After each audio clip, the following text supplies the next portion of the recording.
Hello and welcome back to FM Live. My name is Mike Usrey, and today we're going to be talking about winter tips, specifically what to do if you need to park your Miata over the winter rather than get it prepped to drive in the winter.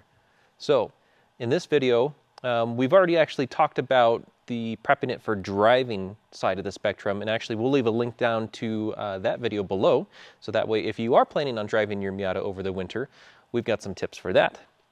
Now, for the rest of us that may be not as fortunate to have nice enough driving weather or not have salted roads, or maybe just fortunate enough to have a few vehicles to choose from and want to drive a Subaru or something else for winter time, this video is for you, because we're going to talk about what things are good ideas to plan on for winter time that if you're going to have the car off the road, that might behoove you to do while you get ready for springtime. So during this video, I'm going to go through a few different topics, and if you have any other comments or questions, drop those down in the comment section below, and I will try to get to them towards the end of the video. So the number one topic that I want to start with today is possibly the most boring, but also possibly the most important, and that is maintenance. If you are needing to do an oil change, if you need to do spark plugs, belts, hoses, coolant, any of the engine oil, brake fluid or transmission differential fluids, any of those kinds of things, and you've been putting it off because the weather's been nice and you want to drive the car, understandably so, winter is a great time to go ahead and take care of that maintenance that you've been putting off for a while. So if you are looking to do any kind of maintenance kind of upgrades and or just getting stuff taken care of while you're not enjoying the car, winter's a great time to do that. To notate on top of that, we do have, of course, many of these different maintenance items. So if you have questions about what maintenance items you might need while you're in there doing those, feel free to give us a call, send us an email, or touch base with us here on Facebook if you'd like, and we can help you out with those items. That said, let's move on to number two. And this actually is getting into the more like big project kind of stuff. I kind of already touched on it with timing belts and head swaps and things like that. So if you're looking to do a bigger project, something that you may actually need specialty tools, or you may actually have to go to a machine shop, or you may need to invite a friend over to help do some things or remove an engine from your engine bay, these are the kind of things that I would plan on doing over the winter as well.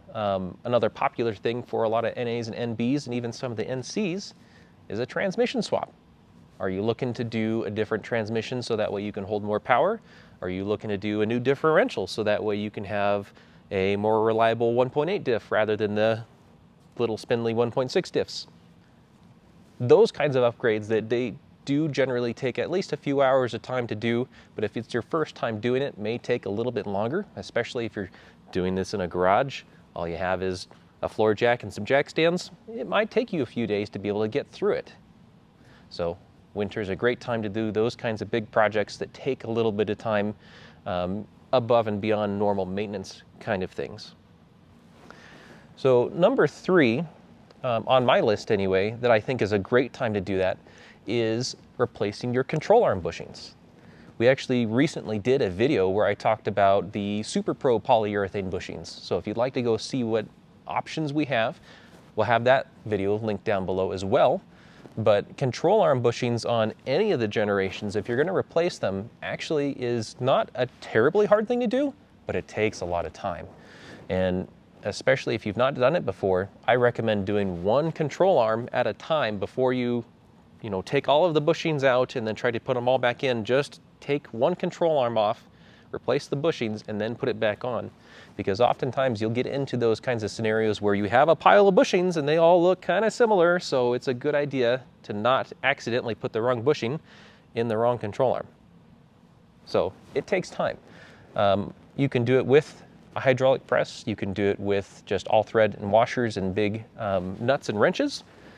There's also a few different specific tools that SuperPro and a number of other manufacturers have to help press in poly style bushings as well. So there's a few different ways to skin that cat, but in short, plan on spending some time, just because it is time intensive to do all of those bushings.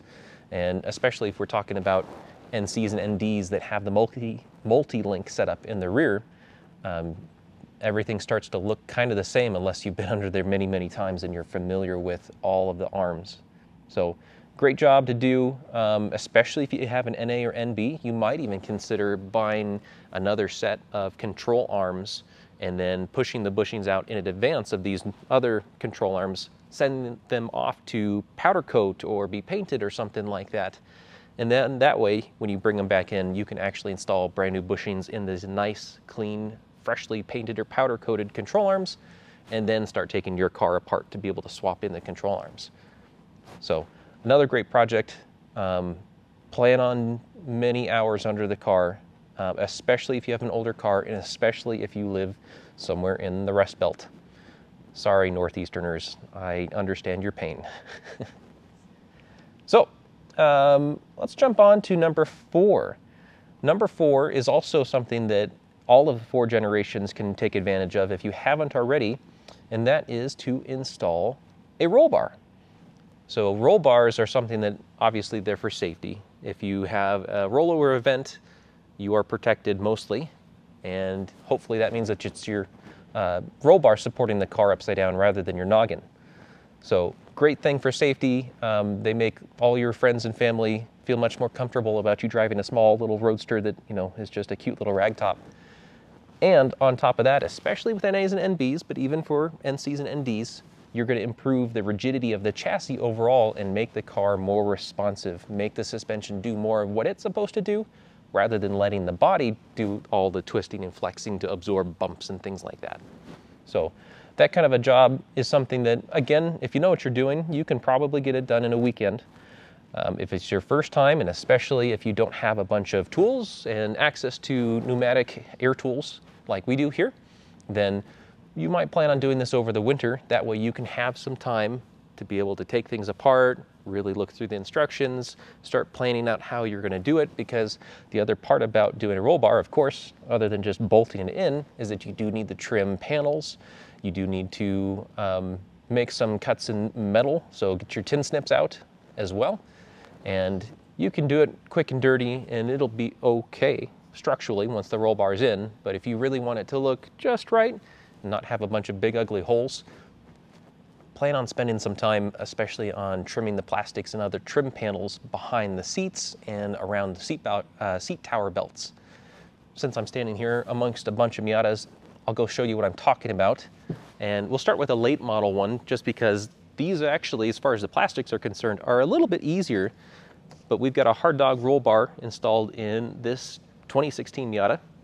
And you can see that here at the top, there is some exposed holes, basically where the original roll bar was, or roll hoops were. And this one is relatively minimal for trimming after the fact. But you can see there's a little bit that's required here just for the crossbar or the diagonals. And then the NAs and NBs, let's see, let's go check out this dark blue car over here. This one's going to be a bit better example of what it looks like for most NA NB owners once you're done.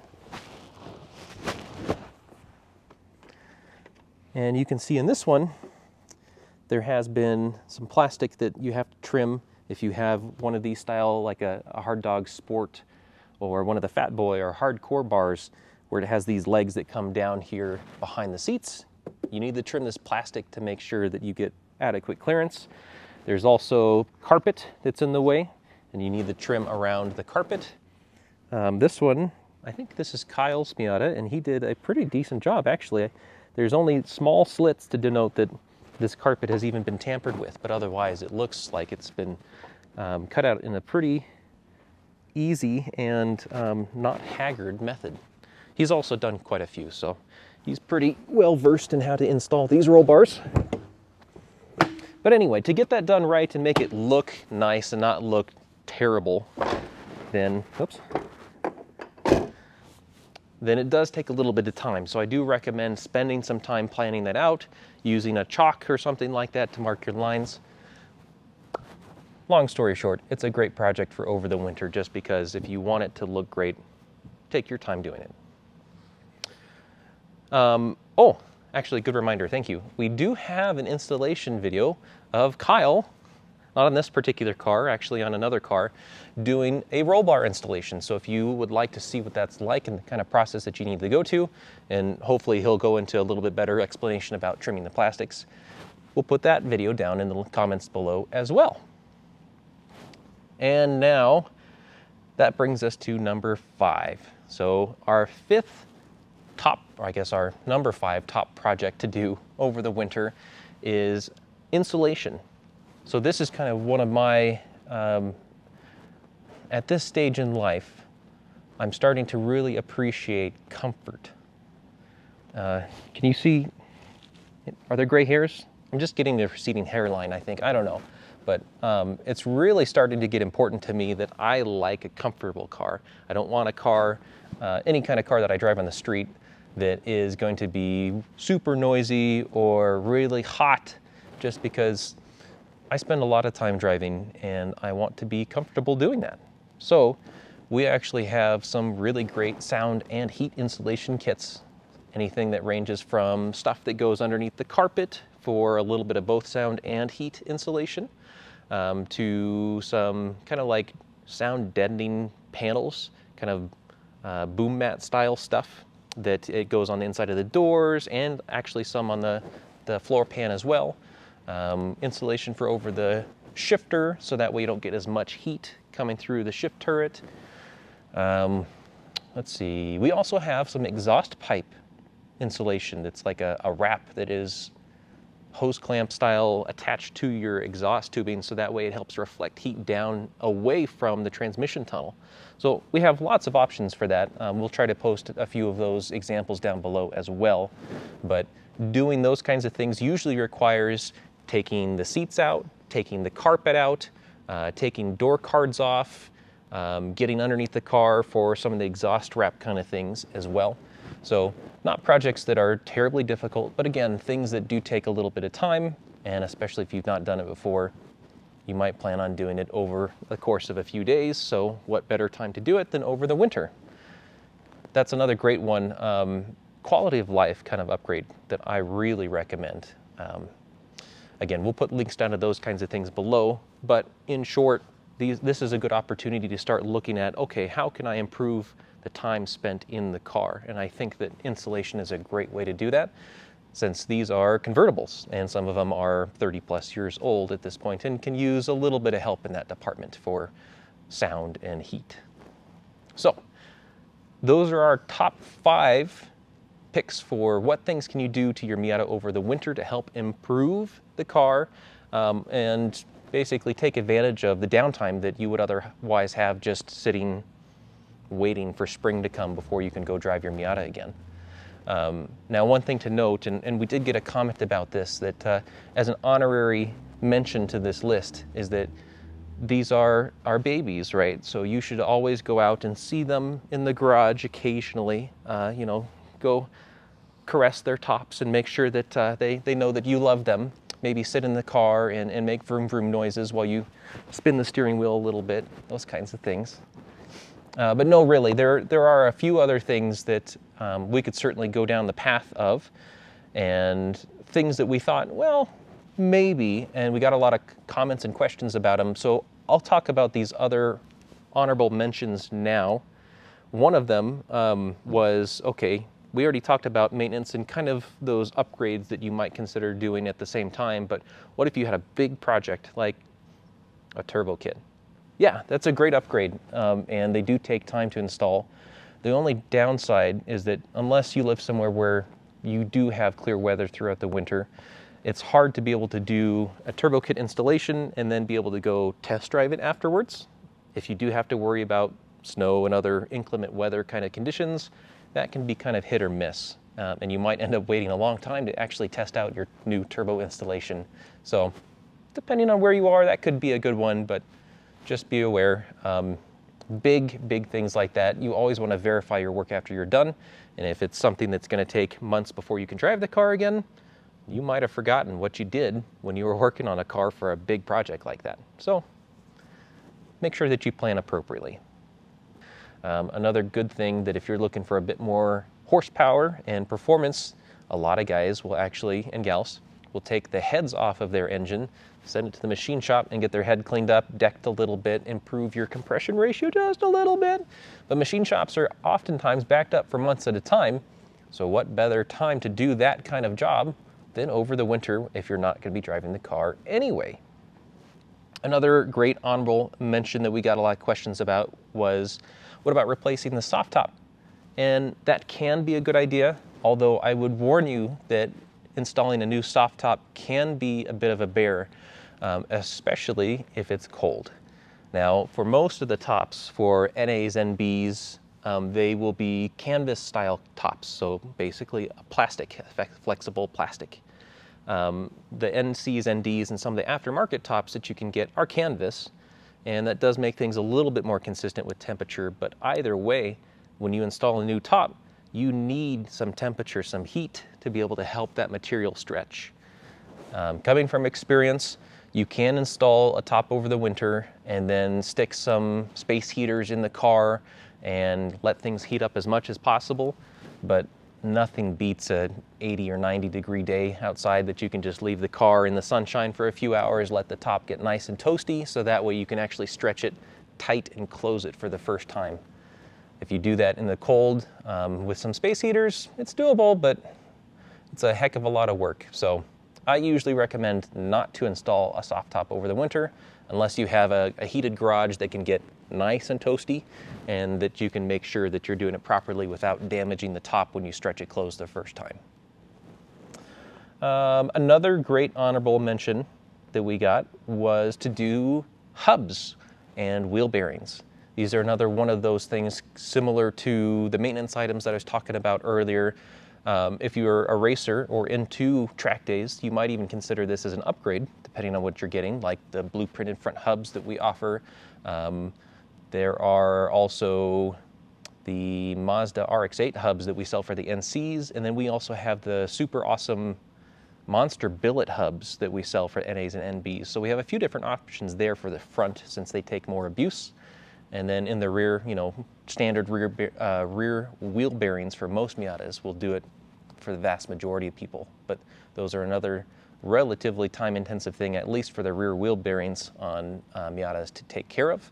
So planning ahead and having a few days or so to get that taken care of if you haven't done it before, it's another good plan. So I do want to also extend a thank you and a congratulations. For what, you might ask? Today is Flyin Miata's birthday. So Flyin Miata was actually created or founded in 1983 by Bill and Terry Cardell. They have since retired, and now of course we are a co-op, but we have continued the same tradition for that company that started way back in 1983. We're no longer working on Porsche, Audis, and Volkswagens.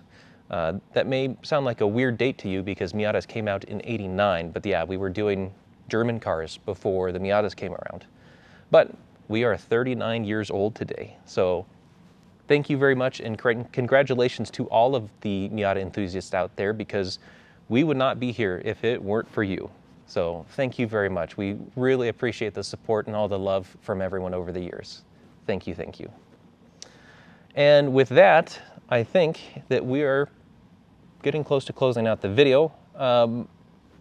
We want to hear more about what things you plan to do over the winter, because we know that not everybody's going to be storing their car over the winter. Some of you will be driving it, and that's great. If you live in a part of the country, or if you have a set of snow tires for your Miata, that's awesome. I love driving in the snow in the Miata, so it's a great thing if you can do it. But what are you going to be doing with your Miata?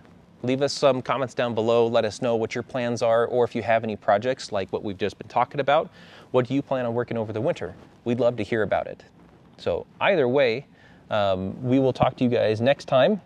And let's see. Oh yeah, all the comments, all the links for the videos that we talked about, put those in the links below. And that should be good to go for now. Yeah, sorry. I feel like I'm forgetting something. If you have any other questions, or if you'd like to talk to us about topics for these videos, if you'd like to suggest a topic, please drop a comment down below. Otherwise, feel free to give us a call or send us an email if you'd like to chat about what projects you'd like to work on over the winter and you need some help picking out the parts. Either way, we're happy to help. And I think that's it. Let's go ahead and wrap it up. My name is Mike. Thanks again from FM Live. We will see you next week. Have a good one.